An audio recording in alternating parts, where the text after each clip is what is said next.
ये कहानी है एक छोटी सी बच्ची की जिसको बहुत गुस्सा आता था, बात बात पे गुस्सा आता था।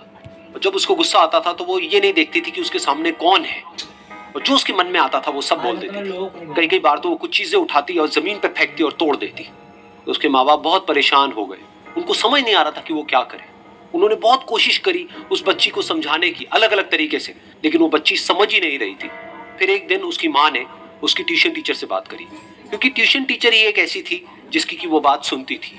तो उसकी टीचर ने उसकी माँ की सारी बातों को सुना और उनको बोला कि आप चिंता मत करो, आने वाले कुछ दिनों के अंदर अंदर ही इस बच्ची का गुस्सा पूरी तरीके से खत्म हो जाएगा। उसकी माँ को समझ नहीं आया, लेकिन फिर भी उन्होंने कहा कि कोशिश करने में क्या जाता है।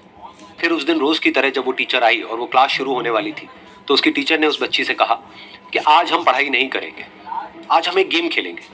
तो बच्ची ये सुन करके बहुत खुश हो गई। फिर टीचर उस बच्ची के साथ में उस घर के पीछे एक दीवार के पास में जाकर के खड़ी हो गई, और उस टीचर ने उस बच्ची को कहा कि गेम ये है कि अब जब भी तुम्हें गुस्सा आए, तुम्हें एक कील लेनी है और यहाँ पर आकर के इस दीवार में गाड़ देनी है, थोड़ी सी, जितनी हो सके। फिर उस बच्ची ने टीचर से पूछा, लेकिन इससे क्या होगा? तो टीचर ने कहा कि जब ये गेम खत्म हो जाएगी तो तुम्हें एंड में एक प्राइज मिलेगा। फिर उस बच्ची ने बिल्कुल वैसा ही किया जैसे कि उस टीचर ने कहा था, यानी कि अब उसको जब भी गुस्सा आता तो वो जाती और जा करके एक कील उस दीवार में गाड़ देती। तो जैसा कि उस लड़की को बहुत गुस्सा आता था, तो पहले ही दिन वहां पर 10 से ज्यादा कीलें गड़ गई। लेकिन उन कीलों को गाड़ने के लिए उसको बार बार पीछे जाना पड़ता और जा करके उस कील को गाड़ना पड़ता। तो उसके दिमाग में आया कि जितनी मेहनत मैं लगाती हूँ उस कील को गाड़ने में, उससे कम मेहनत में मैं अपने गुस्से को कंट्रोल कर सकती हूँ।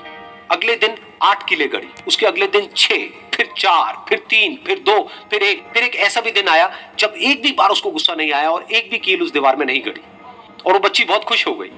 खुशी खुशी वो अपनी टीचर के पास में गई और जाकर के उनको बताया कि देखो मैम, आज मैंने एक भी कील उस दीवार में नहीं गाड़ी है, क्योंकि मेरे को एक बार भी गुस्सा नहीं आया है।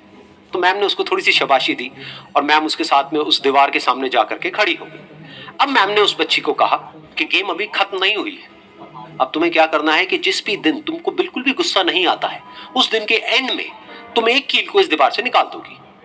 तो बच्ची ने वैसा ही किया, लेकिन क्योंकि कीलें बहुत ज्यादा थी तो 1 महीने से भी ज्यादा टाइम लग गया उन सारी कीलों को बाहर निकलने में। लेकिन एक दिन ऐसा भी आया जब सारी कीलें उस दीवार से बाहर निकल गई। फिर वो बच्ची बहुत ही खुश होकर के अपनी टीचर के पास में गई और जाकर के बोला कि अब उस दीवार में एक भी कील नहीं है। तो उसकी टीचर उस बच्ची के साथ में उस दीवार के सामने जाकर के खड़ी हुई। उसने देखा कि एक भी कील नहीं है दीवार में। फिर उसको उसकी एक फेवरेट चॉकलेट गिफ्ट करी और बोला कि तुम इस प्राइज को जीत गई हो। बच्ची बहुत ही खुश हो गई। फिर टीचर ने उस बच्ची से पूछा कि क्या तुमको इस दीवार में कुछ नजर आ रहा है? तो बच्ची ने कहा, नहीं मैम, इसमें तो कुछ भी नहीं है, सारी कीलें निकल चुकी हैं। तो उस टीचर ने कहा, एक बार ध्यान से देखो, शायद कुछ नजर आए। तो उस बच्ची ने दोबारा देखा और कहा, वो जो कीलें मैंने गाड़ी थी उसके कुछ निशान मुझे नजर आ रहे हैं दीवार में। जब बच्ची ने ये देख लिया, फिर उसकी मैम ने उस बच्ची को कहा, जैसे तुमने इस दीवार में कील गाड़ी और अब तुम उस कील को तो निकाल सकती हो लेकिन उसके निशान को नहीं मिटा सकती, ठीक इसी तरह से होता है जब तुम गुस्सा करती हो। जब तुम गुस्सा करती हो अपने माँ बाप पे या किसी पे भी, तो उनके दिल पर चोट लगती है, उनको दर्द होता है और वहां पर एक निशान रह जाता है। उस निशान को तुम चाह करके भी हटा नहीं सकती, फिर चाहे तुम उनसे जितना मर्जी माफी मांग लो। ये सुनकर बच्ची को अपनी गलती का एहसास हुआ और वो रोने लगी और वो भागती हुई गई और अपनी माँ के पास में जाकर के उनसे गले लग गई और अपनी माँ को बोली कि मम्मा, मैं आज के बाद कभी गुस्सा नहीं करूंगी, मुझे समझ आ गया मैंने क्या गलती करी। और उस दिन के बाद उस बच्ची ने कभी गुस्सा नहीं किया।